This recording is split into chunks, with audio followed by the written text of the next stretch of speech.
Hi everyone, welcome back to my channel. It's me, Anya. I have returned from the depths of darkness. I know my channel hasn't been active lately, and that's because there are certain situations in my life right now that is making me uncomfortable in creating content. One of them would be the weather. Because it's so hot here, it's not fun. But I am back and I will be creating more videos. And of course, I will be posting them. So, yay! I want to thank those who have been supporting my channel. I know people have a lot to deal with right now, but I want to thank those people who have taken time to support my videos, even if my channel is still at infancy stage right now. So, thank you so much for that. It means a lot to me. It does help, and it does encourage me to create more content. Anyway, I haven't been posting any bullet journal planning since my January cover page, which was months ago. That's because before the quarantine, I was really busy and I wasn't home most of the time, so I didn't really have any time to plan anything. My bullet journal was mostly minimalistic. It's more like a functional bullet journal than a artistic one. Then came the lockdown and all my plans got canceled and I didn't have any use for my bullet journal anymore. Last month I realized I didn't want my bullet journal to remain blank. I think that was around the end of May because I don't think it's inspiring. Knowing myself, if I know I have like lots of backlogs of planning, I would try my best to avoid my bullet journal more rather than work on it. So like the end of May, I decided to fill in some of the months that I missed, and even though I didn't have any plans, I tried my best to make it look busy. And probably I would post a flip through, like the mid-year flip through of my bullet journal in another video. But right now I'm going to be showing you my bullet journal spread for June, how I planned it, and I hope that you enjoy my process and watch until the end. So let's go! Let's go! I normally don't stick to a theme for my monthly spread, but this month I'm going to try my best to keep every page connected somehow. Consistency isn't my best skill, but I will try my best. This is the second time I chose to do a full cover page just because I find it difficult to think of what to put in the other half of the page. I would try putting on a quote, but I'm not that skilled with lettering either. When I plan a cover page, I like to draft things with a pencil first just because I'm prone to spacing out when I draw, and this keeps me focused and prevents me from making more mistakes.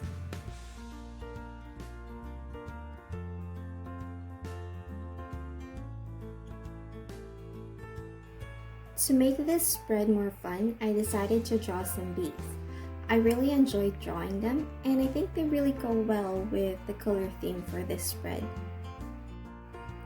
I used references I found on Pinterest to make sure I draw their parts as accurately as possible. Remember, if you're going for a more realistic drawing, always use a reference.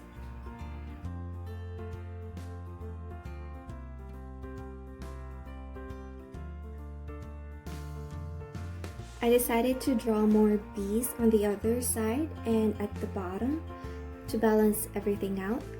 But if you're going to try these in your bullet journal, you can draw as many as you like.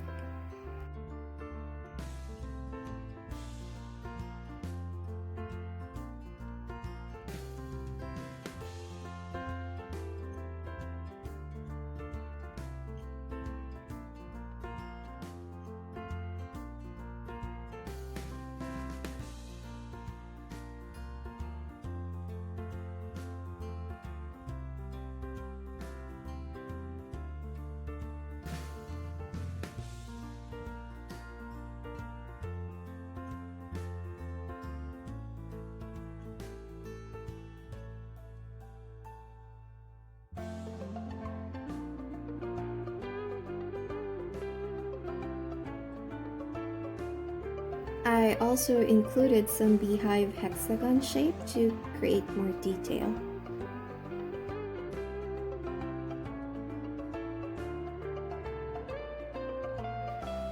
I'm currently practicing on how to draw plants and flowers.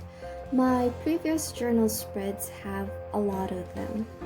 Since I'm a beginner at creating my own bullet journal spreads, I think botanical drawing is like one of the best starter subjects you can practice on. Plus, if drawn right, they are aesthetically pleasing to the eyes.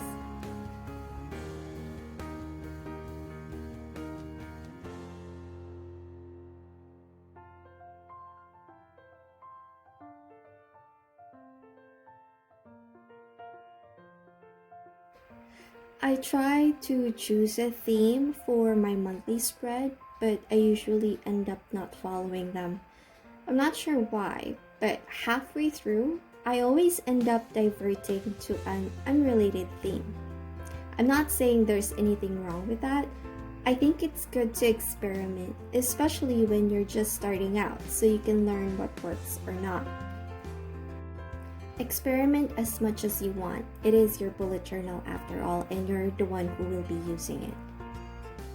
So even if it's not connected to one another, if you're happy with your design, I say go with it. For this month, I wanted to use a happy color. It's partly because of what's happening right now everywhere. I think yellow is the best fit. It's light in the eyes and is quite uplifting. Normally, I would use Symboline's watercolor cake to color my Limelight dotted journal, but when I did my March spread, I noticed that if I use a thick enough layer of paint, that its chalkiness stains on the other side of the paper even when it's completely dry. So I had to change my paint and decided to use gouache instead. Right now, I'm using Reeves and a little bit of Symboline gouache.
For the leaves, I wanted it to be less bright, so instead of using vermilion or light green or yellow green, I decided to mix yellow, green, and brown together just to dull the color a little bit, and I think it makes the yellow stand out more.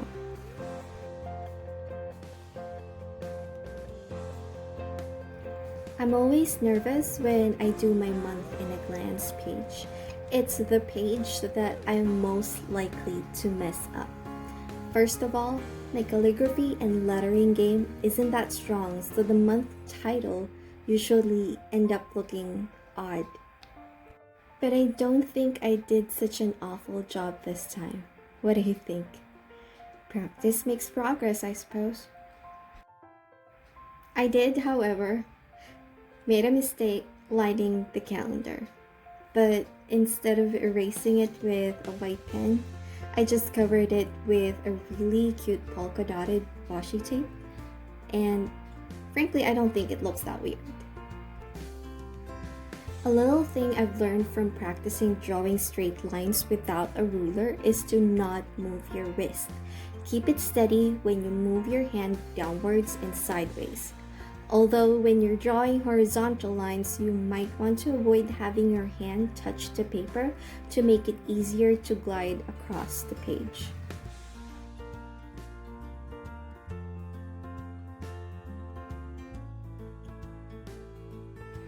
Right now, I'm adding some yellow highlights for the date numbers using gouache, just because I really like to add more color in the boxes of my calendar. Since I'm stuck at home, I barely use my month in a glance spread, and sometimes I forget I even have it. But I include it in my spreads because I like having a large calendar to look at. So for the decor, I like to keep it simple and put a beehive. I mean, it's still within the theme, and I think keeping it simple prevents me from over decorating it, which is sometimes distracting.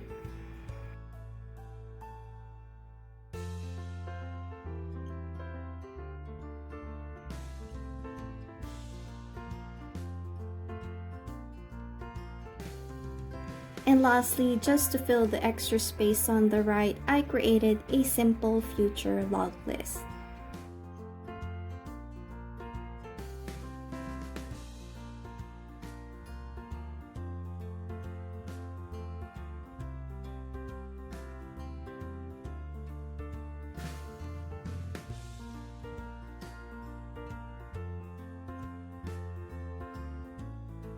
And now for the fun part, it's time to fill in everything with yellow.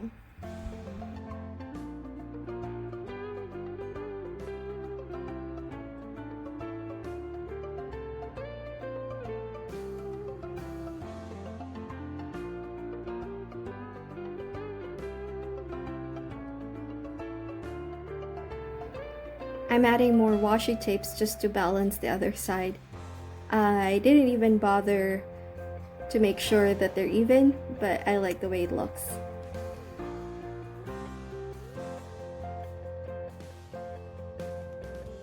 For my weekly spread, I wanted it to be similar to my May spread, with art in the middle of the week, but instead of creating it in between the 2 pages, I decided to just use 1 page per week, because I know I wouldn't be writing too many things on it. This way, it would still look busy even if I don't put anything on a certain day. So I'm going to put week 1 and week 2 next to each other.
For the date, I decided to use this hexagon shape, similar to what's inside a beehive. And instead of using yellow to fill them in, I use black because bees are usually represented with a black and yellow color theme. For the center art, I used sunflowers like in the cover page, and I did the same for the other side, except it includes a bee. I used gouache to color the hexagon instead of using a brush pen because I only have Zig for the Beauty brush pen and all my white pens always seem to blend in with its ink even when it's dry, so it doesn't show as much. It might not be the same for Tombow brush pens, but I don't currently own that. White shows well over Pigma brush pens, but mine recently ran out of ink. I tested if the white ink will show well over black wash, and so far it's showing great. And there's no smudging, so I would probably use gouache from now on in case I need to black out any mistakes.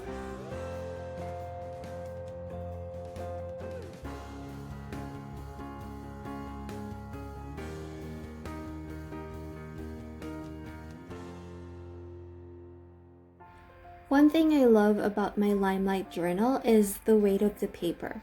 I think this is 220 GSM, and with the kind of paper it came with, there's minimal bleeding. I don't remember watercolor bleeding through, and ink only bleeds through after a third layer, which is fine for me because I don't usually use ink.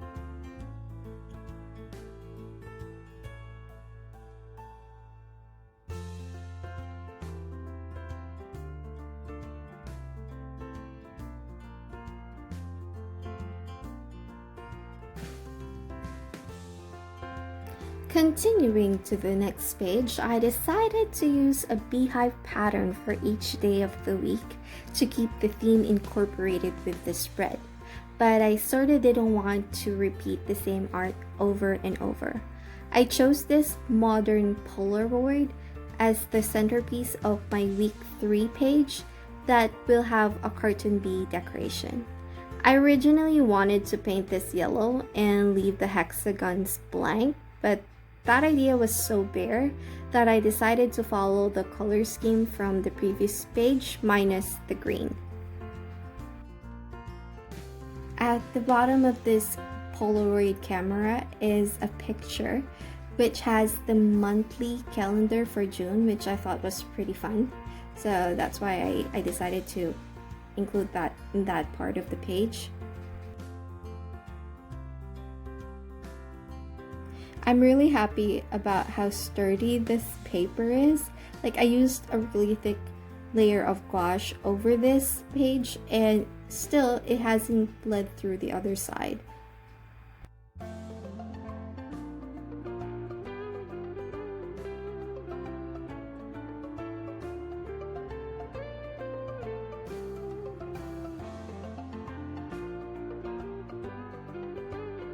I used a brown Dong-A Hexa Plus pen to line the sides of the hexagons just because I think black would overpower the yellow and it would make it look stronger than I want it to be. And I think it really goes well with the yellow theme.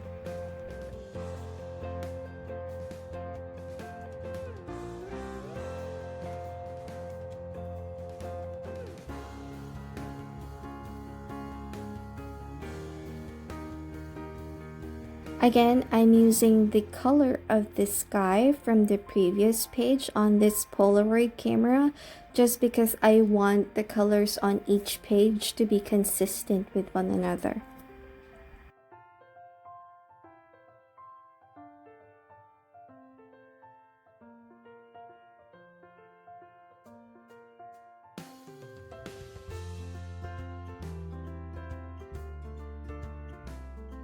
For week 4, I used a face reference of a model with honey dripping from her lips that I found on Pinterest.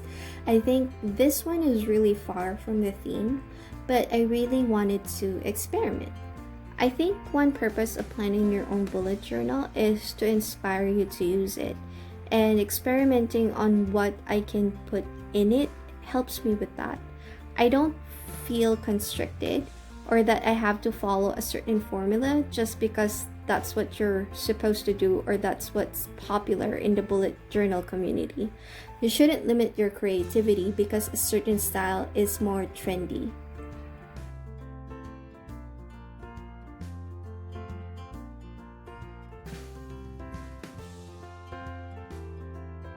I try to tie this page to the theme by continuously using the yellow and blue palette, and I think it still works somehow, except maybe I should have put like a bee or something or a hive someplace there, but I think this is fine. I like the way it looks right now.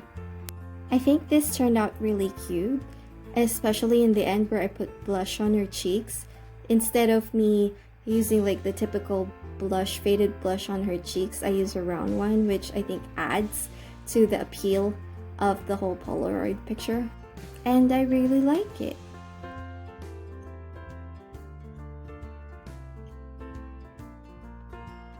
So once again, I'm framing the hexagons using a brown pen. I think it ties up the whole look to the other page, and I can't wait to use this week to see what it's going to look like with all the tasks put in. I'm like super excited to try it.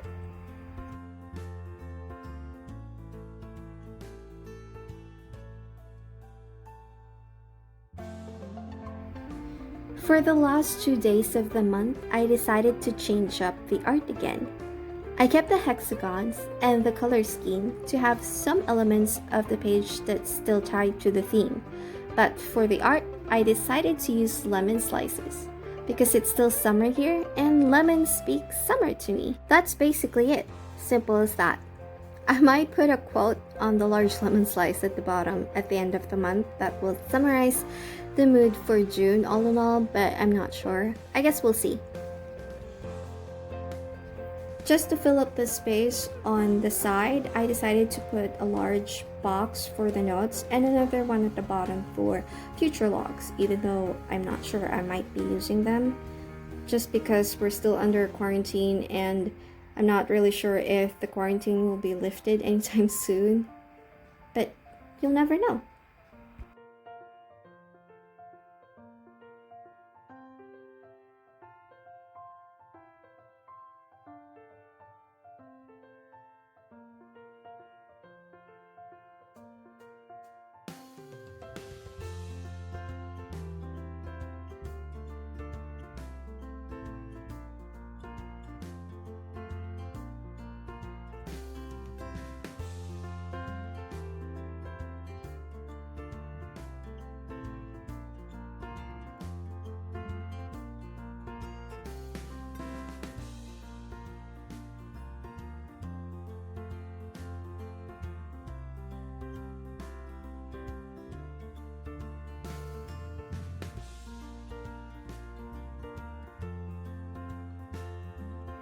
For my trackers, I got to be honest, I'm not a fan of them.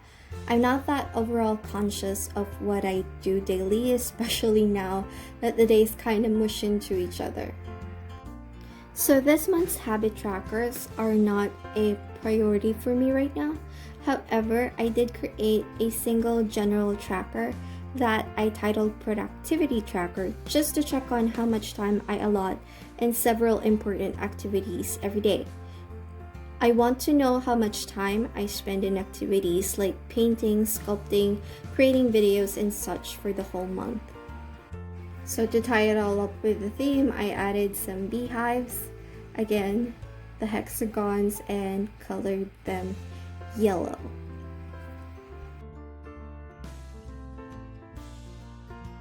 So this is the flip through of my bullet journal spreads for the month of June. I really love how they all turned out, and I hope for everyone who's watching, I hope you really enjoyed watching my process, and I also hope this inspired or helped you somehow with your bullet journal planning. So that's my bullet journal spread for the month of June. I hope you like it. Let me know your thoughts in the comment section below. And if you haven't yet, please like, share, and subscribe. and hit that bell icon to receive notification of my latest uploads here in my channel. Thanks so much again for watching, and I hope to see you again soon. Bye! My hair is so long.